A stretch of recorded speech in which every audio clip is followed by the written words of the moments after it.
Good morning friends.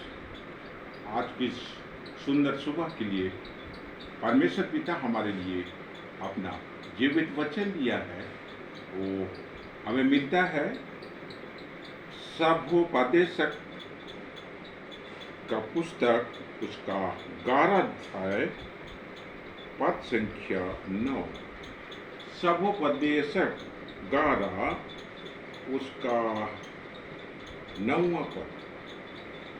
शीर्षक है जवानों को सलाह। उसमें इस प्रकार लिखा हुआ, ये जवान अपनी जवानी में आनंद कर और अपनी जवानी के दिनों में मग्न रह, अपनी मनमानी कर और अपनी आंखों की दृष्टि के अनुसार चल, परंतु यह जान रख इन सब बातों के विषय परमेश्वर तेरा न्याय करेगा। यहाँ तक आमीन। परमेश्वर पिता अपने वचन की पढ़ी और सुने ज्ञान कर बहुतायत की आशीष दी। आमीन। ख्रीस्त में प्यारो, आज की सुंदर सुबह में हम सब प्रथम पिता परमेश्वर को धन्यवाद देंगे कि उसने पिछले रात्रि की घड़ी में हमारी रक्षा और रखवाली की है। हर प्रकार के दुख, तकलीफ, संकट, विपत्ति से और अचानक मृत्यु से बचाया और आज की सुबह तक हमें जीवित रखा है। और आज की सुंदर सुबह में हमारे लिए अपने जीवित वचन दान किया। वचन के माध्यम से हम हर एक को आशीष प्रदान किया। इस बड़ी दया के लिए हम पिता परमेश्वर को धन्यवाद देते हैं। आज वचन में हम जवानों को सलाह देता है, कहता है, हे जवान अपनी जवानी में आनंद कर।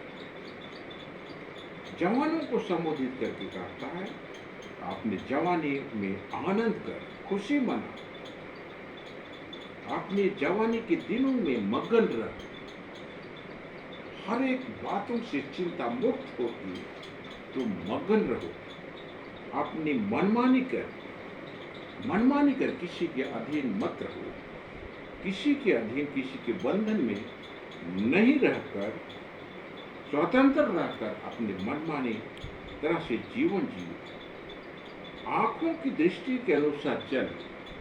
अपने आप को जो भी प्रकार से अच्छा लगता है उसी के अनुसार चलो। ख्रीस्त में प्यारो, पिता परमेश्वर का कहता है, जवानी में आनंद कर।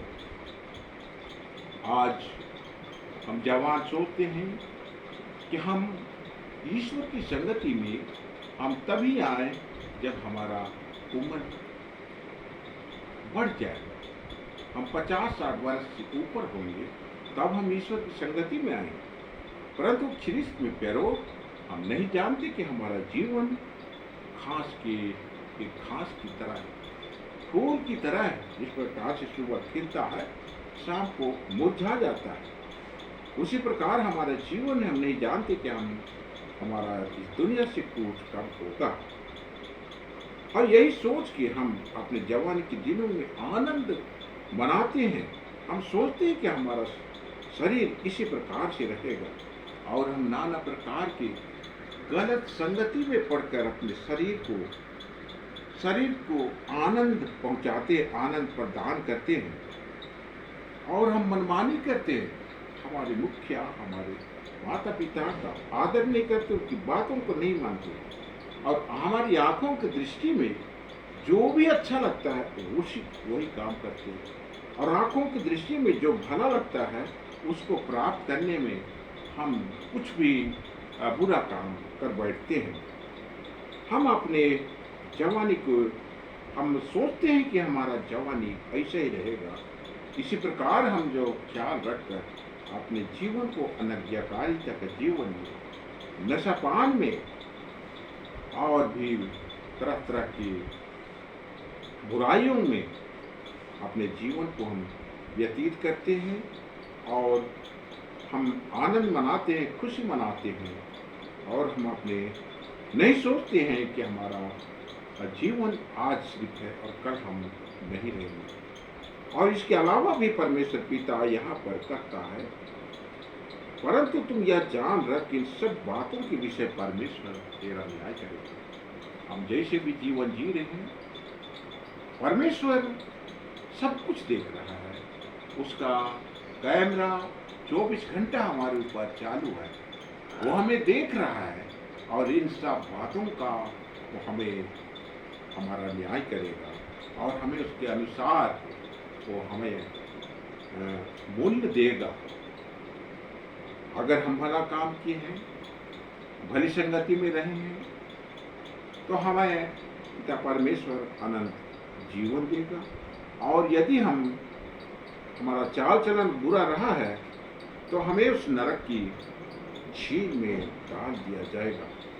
इसलिए पिता परमेश्वर गलाती के पुस्तक में इस प्रकार से कहता है, गलाती 6 उसका 7 और 8 पद में इस प्रकार कहता है, धोखा ना खाओ, परमेश्वर ठट्ठों में नहीं उड़ाया जाता, क्योंकि मनुष्य जो कुछ बोता है वही काटे।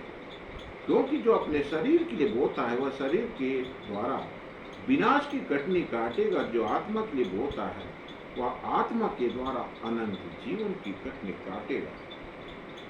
हम जवानों को, हम हरेक को आज पिता परमेश्वर चेतावनी देता है कि धोखा मत खाओ, परमेश्वर ठट्ठों में और नहीं उड़ाया जाता।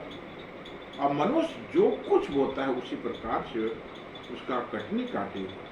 यदि वह शरीर के लिए बोता है, जैसे कि शरीर के काम जो प्रकट है, व्यभिचार, गंदे काम, लुचपन, मूर्ति पूजा, टोना, बैर, झगड़ा, ईर्ष्या, क्रोध, विरोध, विधर्म, डाह, मतवालपन, लीला, कीड़ा और इनके जैसा और काम है, इनके विषय में मैं तुमसे पहले कह देता हूँ, जैसे पहले कह चुका हूँ, कि ऐसे ऐसे काम करने वाले परमेश्वर के राज्य की वारिस न होंगे। ख्रिस्त में प्यारो, इस प्रकार से जो शरीर की इच्छा के अनुसार काम करते हैं, हाँ, वो परमेश्वर के राज्य की वारिस कभी नहीं होंगे। और जो आत्मा के अनुसार चलते हैं, आत्मा के लिए बोते हैं, वो अनंत जीवन की कटनी काटेंगे। जैसे कि आत्मा का फल जिसे बताता है नम्रता और संयम, जैसे कि आत्मा का फल बताता है, पर आत्मा का फल प्रेम, आनंद, शांति, धीरज, कृपा, विश्वास, नम्रता और संयम है।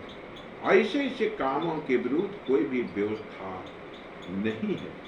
इस प्रकार से आत्मा के लिए जो काम करते हैं वो अनंत जीवन की कटनी काटेंगे और एक दिन अनंत विश्राम में अनंत परमेश्वर के राज में अनंत महिमा के लिए, अनंत आनंद के लिए प्रवेश करेंगे। पिता परमेश्वर इस छोटी बलवचन में बोलता है कि आशीष दीजिए। आमीन। हम प्रार्थना करें। स्वर्गीय पिता, हम तेरा धन्यवाद करते हैं प्रभु, तेरी महिमा करते हैं। आज के सुंदर दिन में तूने हमारे लिए अपने जीवित और शांतिदायक वचन दान किया।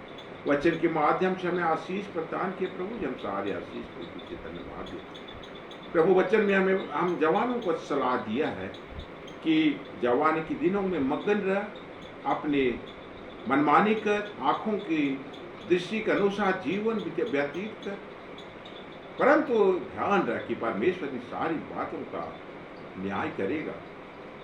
सामर्थ्य प्रभु, हमें आज पवित्र आत्मा की सहायता प्रदान करके हम ऐसे कामों से प्रभु, शरीर की अभिलाषाओं से, शरीर के बुरे कामों से हम बचने पाए और प्रभु जी तेरी पवित्र इच्छा के अनुसार तेरी आत्मा के काम को हम करने पाए, ताकि तू जो हमें न्याय के दिन हमारा जो न्याय करेगा, हम तेरे प्रभु न्याय में उत्तीर्ण होने पाए और स्वर्ग राज के हम वारिस होने पाए। प्रभु जी आज के वचन की आशीष हम सबों को बहुतायत से करना। आज के दिन हमारे कितने जवान युवा हैं जो नशापान का शिकार हैं। प्रभु जी कितने लोग हैं जो ड्रग्स का इस्तेमाल करते हैं। कितने लोग प्रभु जी आज प्रभु जी नाना प्रकार की बुराइयों में अपने आप को उलझाए हुए हैं। प्रभु जी उन हरेक को मैं यीशु नाम में करता हूँ। यीशु नाम में हरेक प्रकार की बुरे बंधन से प्रभु हमारे जवान सुनने वाले आज आजाद होने पाए, हर प्रकार का नशापान उनसे दूर होने पाए, हर प्रकार का ड्रग्स का आदत उनके जीवन से दूर होने पाए। हर प्रकार का मोबाइल का जो भी नशा है प्रभु उनको उनके जीवन से दूर होने पाए। और प्रभु जी यीशु नाम में तेरी शांति और तेरी स्वर्गीय बुद्धि को आज प्राप्त करने सके। और प्रभु जी हमारे जवान युवती कितने जो आज रोजगार के लिए इधर उधर घूम रहे, यीशु नाम में आज उनको रोजगार मिलने पाए। जिनका शादी ब्याह नहीं हो रहा है उनका शादी ब्याह होने पाए यीशु नाम से। प्रभु जो पढ़ाई कर रहे हैं, हाँ प्रभु जी कंपटीशन की तैयारी कर रहे हैं, वो आज सफल होने पाए यीशु नाम में। तेरी शांति, तेरी कुशल और तेरी आशीष उन्हें प्राप्त होने पाए। धन्यवाद देते हैं प्रभु, उन्हें हमारी प्रार्थना को सुना। और प्रभु जी हमारी इच्छा, योजना और विचार विभिन्न प्रकार के, परंतु हमारे घर में, हाँ प्रभु हमारे परिवार में, हमारे सुनने वाले के बीच में तेरी इच्छा और योजना पूरी होने पाए। हम तुझे सारा आदर और महिमा धन्यवाद हम बारंबार देते हैं। और अपने हर प्रकार के पाप दुष्गुनाहों को तेरे पवित्र चरणों में लेकर आते प्रभु, हम मान लेते, दया से क्षमा करते। और हमारी ये दीनहीन प्रार्थना है जो कि हम तेरे बेटे यीशु मसीह के सामर्थ्य और पवित्र नाम में लाते हैं और स्वर्गराज में अपनी महिमा के लिए रखा। आमीन। परमेश्वर पिता आप सबों को बहुतायत की आशीष देवे। आमीन।